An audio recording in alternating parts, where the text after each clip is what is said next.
you took your NCLEX RN exam, right? Yeah, And you got how many questions? 85. And this was your Second attempt. second attempt. Okay. And you took your exam. The 18th. You took it on June 18th of 2025. Yeah, I appreciate it. Thank you for the coaching and everything you've done. I definitely felt like I was super prepared for it.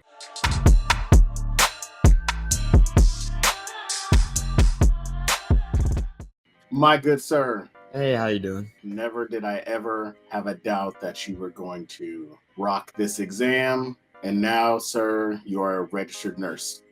And now your cat now has nurse, so man, congratulations to you. Thank you. I appreciate it. Yeah, man. Before we jump into it, because I kind of want you to just tell me the story about, leading up to the day and stuff like that, is you took your NCLEX RN exam, right? Yeah, And you got how many questions? 85. And this was your Second attempt. second attempt. Okay, cool. All right. And you took your exam, what was today? Today is The 18th. You took it on June 18th of 2025. Yeah. Okay.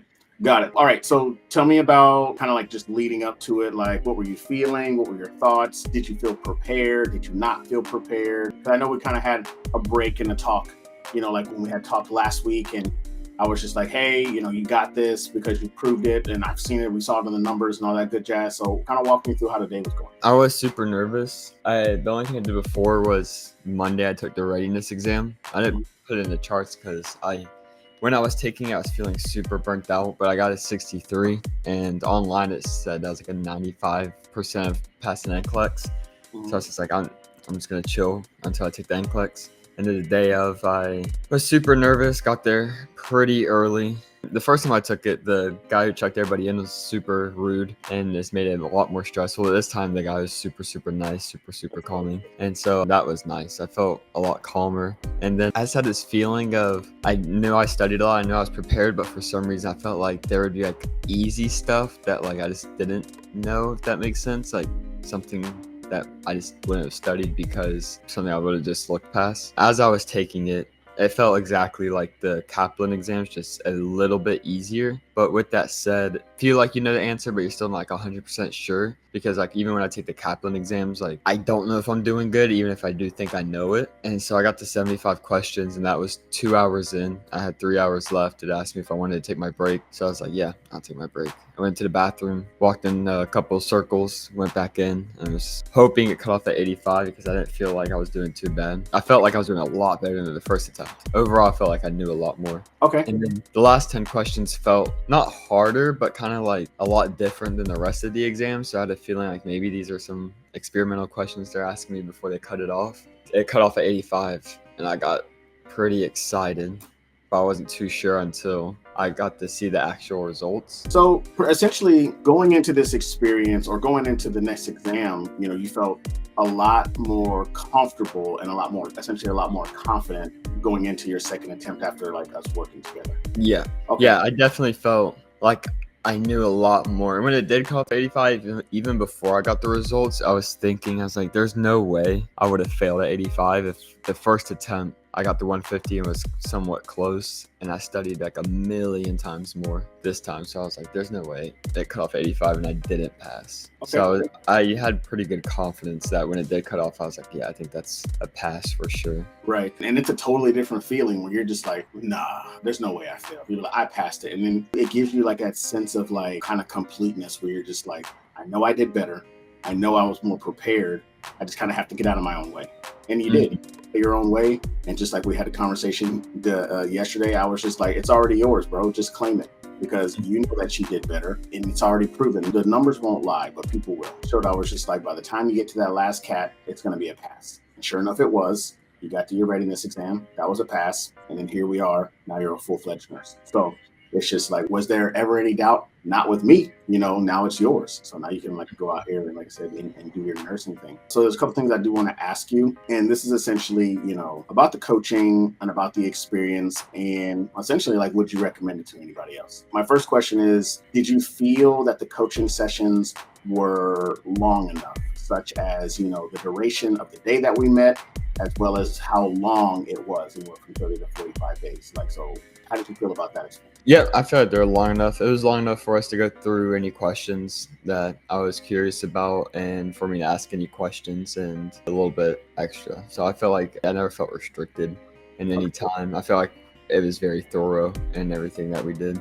Okay. How did you feel about the other things that essentially are provided? Like when we talk about the tracker and we talk about the study schedule, how we created that, and you getting my phone number, or how essentially we break down NCLEX style questions together. Like, how do you feel about that experience? It felt really nice because before the tutoring, I knew I wanted to spend as much time studying and I wanted to be as effective at studying as I could.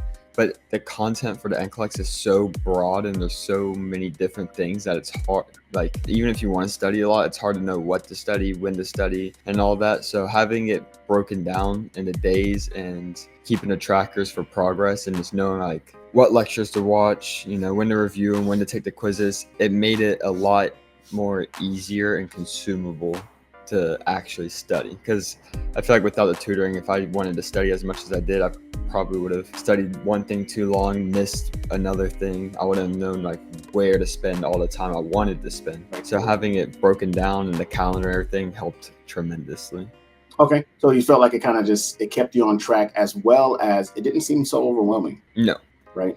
And so, and that's one of the biggest things. It's just like this exam doesn't have to be so overwhelming if you put it down on paper so you know what you're doing, or so at least you know what you're doing for that day. And if you spread it out over a certain amount of time, it can be very, very absorbable, digestible, but most importantly is retainable. And so that way you're able to actively recall it when you're taking your exam. So, okay, cool. I love that. So essentially, you feel that, going through the coaching aspect and all the strategies that we talked about, within the coaching program helped you feel more prepared for the exam. Yes, for sure. Because any other time I had, like when I was in nursing school specifically, if I got an NCLEX style question and I picked one answer and it's like one of those questions where all the answers are right, there's just one that's more right. Every response I would get would be, you're overthinking it, or you're like looking too much into it. That's not what they're looking for. It was never like how when we broke it down, you gave me like an actual reason for why one answer is the correct answer versus what I chose. It wasn't just like you're looking at it wrong or like you're overthinking it, which is the only response I got for any other time I asked a professor about those questions like that. So essentially it's like whatever your individual need was. It was specifically questions, and that was one of the biggest things that I noticed for you is that it was very hard for you to determine between which one. I remember specific questions, and if I remember right, it had to do with, I think it's like left hemiparesis, I believe. Mm-hmm. It was just like one was about the other, and then the right side was about the other. Even I was just like, oh yeah, that's true. So now let's go back and let us put that in a way to where it's easily digestible to where we don't forget it. And the one thing is just like when you start getting the questions like that, that's when they're starting to really dive into the weeds. And when they dive into the weeds about it, you're just like, okay, now it's making you pay more attention to detail. And we caught it because I was sitting there and I was just like, why is it? Why? Oh, okay. And so even while you're going forward and you're studying, when I'm not actively there with you, it forces you to pay attention to what they are truly asking, which is, of course, a test taking strategy, something that you did really well on, because obviously your scores on your exam started to prove that with the increase in your scores. I love that for you. Did you feel that the coaching program or just the coaching with me in general helped boost your confidence?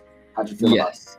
Okay. Even after our first session, when you explained how it would work and like how the coaching goes and how it's broken down, even like that's why I signed up like right after our calls, because like I already felt more confident and like I knew that's what I was looking for. Because before that, I felt like I wanted to put a lot of work in, but I was kind of lost in like where to put it. I wasn't too sure, and especially after not passing the first one, I was like, I just needed like guidance in doing all of it. And so I definitely felt like it provided that confidence for the exam.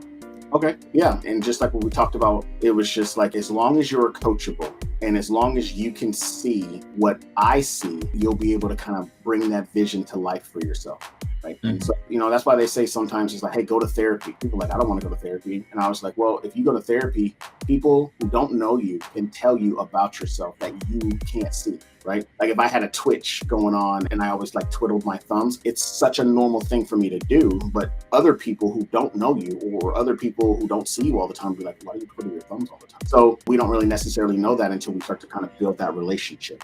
right? And then once we build that relationship, like, okay, now I see what Jackson's strengths and weaknesses are, right? And speaking of strength and weaknesses, do you feel that we were able to kind of like tackle those specific things? Like, we know what your strengths are, which we didn't really hone in on those, is because that's something that you were strong at. We never forgot them. It's something we really honed in on. But do you feel like with that aspect, we were able to kind of find out what your weaknesses were and we were able to improve on those? Oh yeah, 100%. With like how to answer questions being Okay. like one of the main things for Okay. sure. Being able like the NCLEX review questions that we did, I feel like tremendously helped because it helped me answer questions that I know the content for, but may have not been able to answer correctly because I didn't know how to answer them. And then when it comes to like harder questions, being able to, if I didn't know the content, still use what I did know to be able to answer them. And I feel like it helped me a lot in studying and the NCLEX. I feel like to pass it in 85 questions, you have to get some of the harder ones right. So I feel like it helped me a lot. So on the exam, it needs to have a 95% confidence that you are doing well or you're not doing well. If you get to 85 questions, the exam is like, yeah, like I'm 95% confident that this person that's taking this exam knows what they're supposed to know with regards to providing safe nursing care with the aspects of the critical thinking skill. I mean, you proved that, and we were able to find that weakness and kind of just bring it up. And that's another thing that's important. It's just there are going to be things that you don't know, but within that question and the answer choice, you have to apply what you know, because that eliminates the guessing. If you apply what you know, you'll start knocking questions down. You're gonna be like, that doesn't make any sense, which all in all, that would be your answer choice, right? And you did that pretty well, especially when we talked about select all that applies. I always ask you, so walk me through this. What was your mindset and why did you pick this? And then sure enough, like you picked up on it really, really fast and you executed that. So that's really great on your part because, hey, now you're a nurse, right? So what about the flexibility? How did you feel about being able to adjust not just the days that we met, but even also with your study schedule? Because I know we had it laid out for 30 to 45 days, and I know there were some days that you missed. So kind of like walk me through like how'd you feel about that portion? It felt really nice because when we started, I was nervous working full time and trying to keep track of everything. But every time I messaged you, like I worked this day that we would normally have a meeting, are we able to do another day? You'd always respond pretty quickly and be able to adjust our meeting for a day out didn't work. And then you also talked to me about like, if you work this day and you have these lectures this day, like don't worry about it. Don't feel like you're playing catch up, just do what you can. And the advice of not taking quizzes at work instead of having like printed notes made studying at work a lot more easier during the times I could. And then whenever I was off from work, I knew like what had to be done and never felt like I was super behind and super anxious. It all felt very digestible. And that's good, is because the biggest thing is, you already said it, it's being able to digest the material and then more importantly, able to retain it so you can recall it during your exam. And I'm glad that actually worked out for you, because one of the biggest things that people see on any study schedule, if they get 3 to 4 days behind, they feel like, oh, I need to try to catch up 3 or 4 days in one day. And that's how you start to get burnt out. Like, no, you don't have to do all that. And I had to say that to you maybe like twice. I was just like, hey, don't feel like you need to play catch up. If you skip 2 days, that's okay. Start today with what was supposed to be done 2 days ago. And then if you can do a little more, that's okay. I don't want you to do a lot like that, because then you're going to start to feel burnt out on top of working a full-time job. And I say this to people that are married, that have children, like don't do that to yourself, because you can very easily get burnt out, get discouraged, and then stop studying altogether. I'm glad that I was able to work for you. Now, when we talk about test taking strategies, some of the things that we talked about, like, applying what you know versus applying what you don't know. How do you feel that helped you with your exam? Like, were you able to implement that during your exam? That's just one example, but were you able to implement that during your exam or any other techniques or strategies that we talked about? Yes, I felt like I knew I was doing good on the exam when it started asking me some like crazy things that like, I was like, this is outlandish, I feel like. But even though it asked me something that felt kind of outlandish, the option choices, after like looking at it and reading it for like 2 or 3 minutes, I was like, I feel like there's some obvious ones. And so I only picked what I was confident in, and those answers, didn't pick anything extra. And it worked out really well. Good. That just reminds me of just, you're like, when you look at a question, you're just like, bro, what is that? But at first, think about it when you took the exam for the first time. You would be like, what is that? You would be like, I don't know. I'm just going to guess. What that does, that prevents you from reading the whole question, and it prevents you from reading all the answers. Before you even know it, as you get through all the answers, you're going to be like, okay, I don't know what the question is asking, but these answer choices look familiar. Let me go back and let me read the question. Oh, now this question is asking me this about this. I remember I saw a question we were talking about acute glomerular nephritis, and you're just like, oh my goodness, like what is that? And I was like, well, let's break this down. Well, they're setting the foundation for acute glomerular nephritis. Acute meaning right here, right now. Glomerular nephritis, talking about inflammation of the glomerular in the kidneys. Okay. What do the kidneys do? They filter. Okay, now it's asking you, what is the reason for this disease, right? Strep throat within 2 weeks, respiratory issues or GI issues, whatever those answer choices are, right? And I was just like, all right, now let's apply what we know versus trying to apply what we don't know. We literally just broke down what acute glomerular nephritis was. We know what that is. Now let us see which one of these makes sense for filtering with the kidneys. Okay, which one of these makes sense on how this disease process can be presented to us? You were able to knock it out. And so I'm glad you were able to kind of take those techniques and the test taking strategies and apply them to your exam at the same time. Yeah, there were some questions on the exam where they'd have like a disease process that I'd never heard of, but then like the second part would be something in relation to the disease process.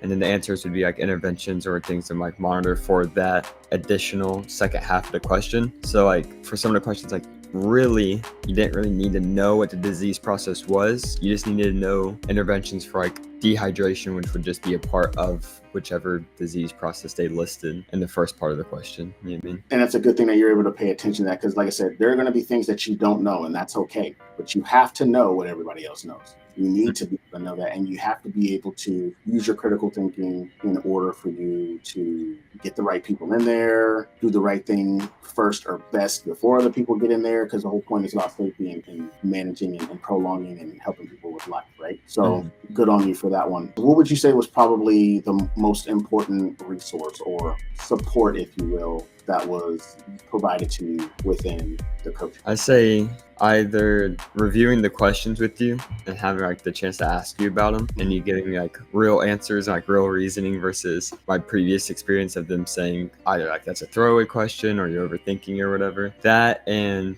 the calendar, both of those helped a lot because it allowed me to study what I needed to, and then the meetings allowed me to understand anything I was like hung up on and just be able to properly solve like any questions or problems I had. Okay, cool. Last question, or last set of questions, I should say, is what would be your overall satisfaction of the coaching program? Extremely satisfied. I liked it a lot. You're very nice, very helpful, very informational. You gave me confidence and allowed me to, I feel like, properly use my time to most effectively study and pass the NCLEX for sure. Do you feel like you would have needed 90 days to study for this exam? No. No, right? Because the more you prolong it, the higher the chance is that you probably aren't going to take the exam. You're going to psych yourself out. You're going to be like, I don't know it, or you're not going to feel like you studied enough, and then you're just not going to do it. That's why I said, hey, 30 to 45 days, that's all we need. And it worked out exactly how I thought it would work out, because I wouldn't tell you to do something that I haven't personally done. And everything that I've done and I've provided to you is something that I have done. It's just more improved because of how long I've been doing it. Do you feel like I was overly aggressive? Because I am not everybody's cup of tea, and I am about that action. I'm about making some stuff happen. So how did you feel about, you did say I was nice, so I do appreciate you saying that, but how did you feel about the fact that I'm just like, hey, let's do this. Like, let's get to work. Like, this is not a game. This is an investment. Let's make this stuff work. How did you feel about the assertiveness and about like, hey, like, let's get to work? I liked it just because in the case of the NCLEX, all my eggs are in one basket. That's, all I have is to pass the NCLEX. So it's definitely like top priority in anything I'm doing at any moment. And so being able to know like what I need to do, when I need to do it, just helps a lot. And it feels very matter of fact versus like, being wishy-washy with it. Like I appreciate like anything in the regards to like NCLEX or like the career. I feel like assertiveness is pretty important just to, because you gotta stay on top of stuff. But with that said, I never felt like you were overly assertive or aggressive or anything like that. It always felt very friendly, and I always felt like you just knew what needed to be done and you were doing it in my best interest for sure. Okay. And like I said, I appreciate you being coachable for that. Some people get very defensive when they start working with me and they realize that I was serious about what I said. So I'm just like, hey, like, come on, let's go. Let's get to work. What are we doing? Let's make some stuff happen. So good on you. And my last question is, would you recommend NCLEX coaching and mentoring to other folks that are on their first attempt or who have had difficulty passing the NCLEX? Yes, I would. I have a friend right now, he's in his second or third semester of the program I was in, and I've been giving him some of the tips because our school used Kaplan, and we used our finals for Kaplan. They'd always just curve the hell out of whatever we got on the Kaplan final because nobody scored good on them. So I told him, I was like, whatever, like the questions that they're saying not to worry about on Kaplan and they're just gonna curve for you guys, like if you have the free time, and the nursing school is very, very busy, go back in Kaplan's resources and just like on your own time, free time during that semester, just focus on topics that Kaplan specifically wants you to focus on. And if he was to ever have trouble after graduating taking the NCLEX, I would definitely recommend you to him because he's kind of like same type of personality I am. I think he'd appreciate this type of coaching and it would help him a lot. Awesome. Hey man, like first of all, I appreciate all your kind words, and it helps me. I mean, I'm human, I like to hear those nice things. The self-satisfaction that I get is seeing other people succeed, and the fact that you entrusted me, you answered all three questions. Are you coachable? Can you trust the process? And can you trust me to get you there? You said yes to all three of them. All three of them I gave to you, and here you are as a nurse. I couldn't be more proud or happy for you. And anybody that you send my way, it's very well loved and it's very well appreciated. But one last thing, that it's not an ask, it's more of a command than an ask. But I want you to remember where you were and remember where you came from. And I want you to find those individuals, or when those individuals are presented to you that are in dire need of mentorship and guidance, I want you to take them under your wing and I want you to guide them. A mentor, no matter where they come from, a good mentor, an ethical mentor, will shape any person that's growing up through any organization. The last thing I would ever want is for you to get your license, forget where you come from, and then all of a sudden you're just like, no, I don't want to teach a student. No, I don't want to do this. No, I had to figure it out, so you had to figure it out. We have to end that toxicity and that nastiness in our profession and just in life in general. Not let people figure it out. Be that, that voice, or be that beacon that somebody can kind of hone in on when they're having some type of difficulty in the profession of nursing, in nursing school as a student, in life. Be that person, and just be that person, and watch how well people kind of just flock to you, but then watch how wonderful it feels for the soul to be able to help guide those other people to get to a better place than where they currently are. So that's my only, not a command, it's more of a request. But yeah, man, I appreciate you, like I said, taking the time, and I appreciate you putting in the work, because now the work's paid off. Now here we are. William Robinson, RN. Yeah. I'm ready to get back to catch up on everything I missed out on the movies, all the trips. Yeah, man. Definitely catch up on all those. And of course, you still got my number. If you have any questions about anything, we can chit chat about it. Not a problem. But yeah, proud of you, bro. I appreciate it. Thank you for the coaching and everything you've done, because it definitely was changing for the NCLEX. Like, I definitely felt like I was super prepared for it. I never would imagine cutting off at 85 questions, taking the NCLEX. So for it to cut off at 85 and me pass and just be done with it, it's a great feeling for sure. Yeah, man. I'm glad that that's a feeling for you, to where you're just like, never would I have ever, and then it was presented to you just like that. Never thought what happened was presented to you. That's a great thing to never. So it's nice. Like I said, bro, it was great talking to you, man. It was great being able to work with you, and we will catch up soon. I appreciate it.